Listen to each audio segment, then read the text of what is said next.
have it. Mausam Noor had some supplementary. Yes. Gas is a crucial fuel component which through means of expansion of application can answer India's need for fuel and reliance on conventional fuel. Madam, my question is whether the government has decided to expand infrastructure of natural gas in the country by adding more import terminals and use LNG in rail and shipping transport. Thank you, ma'am. Speaker, Madam, I am congratulating honourable member, the young member, but she has raised a very pertinent question.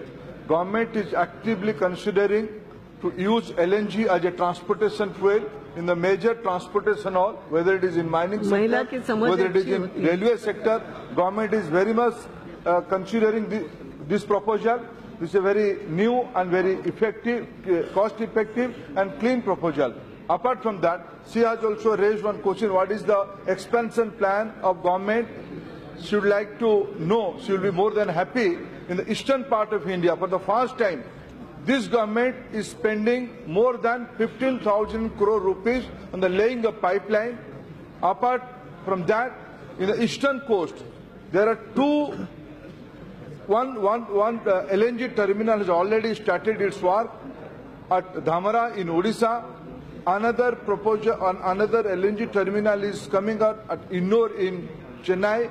So for the first time, beyond western part of India, beyond the northern part of India, southern and eastern part of India is going to be connected with a huge gas grid. This is the priority of this government. Konda Vishweshwara Reddy. Question number 162. Answer is laid on the table of the House. Yes. Supplementary. Madam, according to the Union government, the newly formed National Testing Agency, NTA, would now conduct national level examination in online mode. For example, NET, NEET, JEE mains, which were earlier conducted by CBSE, will now be conducted by NTA. For example, NET will be conducted in December, JEE mains twice a year, January and April, NEET in February and May. Madam, the Honourable Minister has stated that the exams will be more secure and at par with international norms. There will be no issue of leakage and it would be more student-friendly, open, scientific and leak-proof system. Madam, my question is, has the government fixed responsibilities and accountability on authorities handling the examination to ensure effectiveness of online mode of examination? If so, please cite the details. Yes, the answer is yes. The system by NTA दुनिया में विकसित देशों में, बहुत सारे विकसित देशों में ये टेस्टिंग एजेंसी होती है. अपने यहाँ हर विश्वविद्यालय में परीक्षा अलग होती है, हर बोर्ड में परीक्षा अलग होती है और परीक्षा में मुद्दा ये उठता है कि बहुत साइंटिफिकली पेपर सेटिंग नहीं होता. तो ये सब होने के लिए साइकोमेट्रिक रिसर्च और इसकी इनपुट के साथ पेपर सेफ्टी ये उसका बहुत महत्वपूर्ण हिस्सा है. और इसलिए पेपर सेफ्टी, क्योंकि वो जैसे जीआरई जीमैट में होता है, वहां तो हर एक को अलग क्वेश्चन पेपर आता है, यहाँ ऐसा नहीं है. लेकिन छात्रों को सिक्योर्ड एनवायरनमेंट में परीक्षा मिलेगी और इसलिए जब मैंने इसकी घोषणा की बहुत स्वागत हुआ है और इसको अंतिम रूप अभी हम दे रहे हैं और जल्दी इसकी घोषणा करेंगे. लेकिन अकाउंटेबिलिटी बिल्कुल फिक्स रहेगी. Madam, several students, especially students from the financially backward sections and from remote regions, they may find the transition to online mode difficult. In that case, Madam, would the government provide sufficient time and training for them to get accustomed to the online mode system? ये actually online mode नहीं है, इसे computer based कहना चाहिए, क्योंकि वहाँ online में network का इशू आता है, ये यहाँ नहीं है.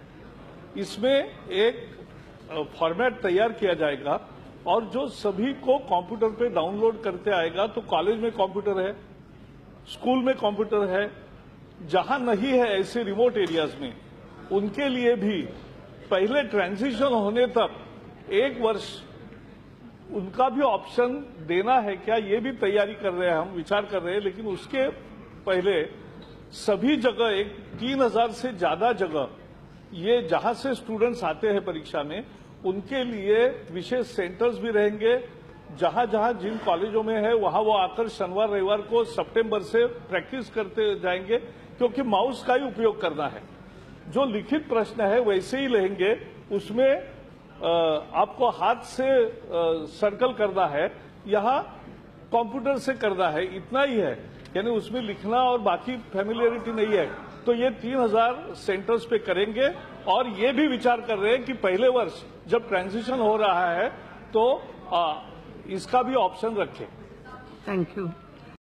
मौसम नूर। Ma'am, India, despite its demographic dividend and a young population, is yet to find a space in global sports and athletics map. And sensing this critical achievement gap, the UPA government introduced Rajiv Gandhi Khel Abhiyan in February 2014, which replaced Panchayat Yuva Kreda and Khel Abhiyan. Along with the same, 2 other sports projects were launched by UPA, Urban Sports Infrastructure Scheme and National Sports Talent Search Scheme. And these programs were merged and rechristened as Khelo India. Madam, my question is whether the government has been able to identify exceptional talents from rural and tribal areas and other backward areas under Khelo India scheme, and if yes, what progress is shown by these individuals in their chosen field of sports? Thank you, ma'am. महोदया ने जो प्रश्न पूछा है, हम लगातार जो talent hunting का काम करते हैं जी, और ये आज से नहीं, ये कई सालों से चलता है। ये जो आपने 3 योजनाएं बनाई, इस योजनाओं के अंदर एक स्टेट का बड़ा कंट्रीब्यूशन होना होता था, जो होता नहीं था। इसलिए अब हम खेलो इंडिया की जो स्कीम है उसके अंतर्गत इस बात की कोशिश कर रहे हैं कि चाहे वो टैलेंट हंटिंग है, चाहे वो स्पोर्ट्स स्टेडियम है, या जो कॉम्प्लेक्स हैं, या गांव-गांव तक और दूसरे तक खेलों को हमको ले जाना है, हम उनको खेलो इंडिया स्कीम के अंदर ले जा रहे हैं। और उसके लिए हम कॉम्पिटिशन्स लेवल को नीचे से लेकर ऊपर तक आएंगे, ताकि हम सही खिलाड़ियों को आइडेंटिफाइड कर सकें। इस समय हमारे 59 साइंस ट्रेनिंग सेंटर हैं, सेंटर ऑफ एक्सीलेंस 15 हैं, नेशनल स्पोर्ट्स एकेडमी 5 हैं, और अभी और हम इंडिविजुअल डिसिप्लिन में 8 एकेडमी और बनाने जा रहे हैं, जिससे हम और ज्यादा अच्छा ट्रेनिंग भी देंगे और टैलेंट भी ढूंढ पाएंगे। Thank you, Madam Speaker. Madam, I would like to draw your kind attention to a very tragic incident in which 8 laborers belonging to my constituency in Malda, West Bengal, were washed away, and 1 laborer was severely injured while they were working on the Amuchu Belly Suspension Bridge over Amuchu River in Bhutan, which suddenly collapsed. Madam, the deceased laborers were very young, who had gone all the way to Bhutan in search of employment to sustain their poor families. Madam, I visited the homes of the deceased, and I am at a loss of words in expressing the dismal condition of the families. They are totally shattered by their loss, and the future is in peril, Madam, since the deceased were the sole bread earners of the families. Madam, the royal government of Bhutan has announced an ex gratia payment of Bhutanese negotrum 10,000 to the family of each deceased worker. Through you, Madam, I also urge the government of India to help the family through some monetary help, and also to provide the deceased laborers, to the family of the deceased laborers, to the next of the kin of the deceased laborer with a permanent employment, so that the family, the future of the family is sound, and their children can look forward to a promising life ahead. Thank you, Madam. Thank you. Mausam Noor. Thank you, Madam Speaker. Madam, all over the country, especially in the urban areas, cases of crime and abuse against senior citizens, women, children and physically challenged persons are increasing day by day.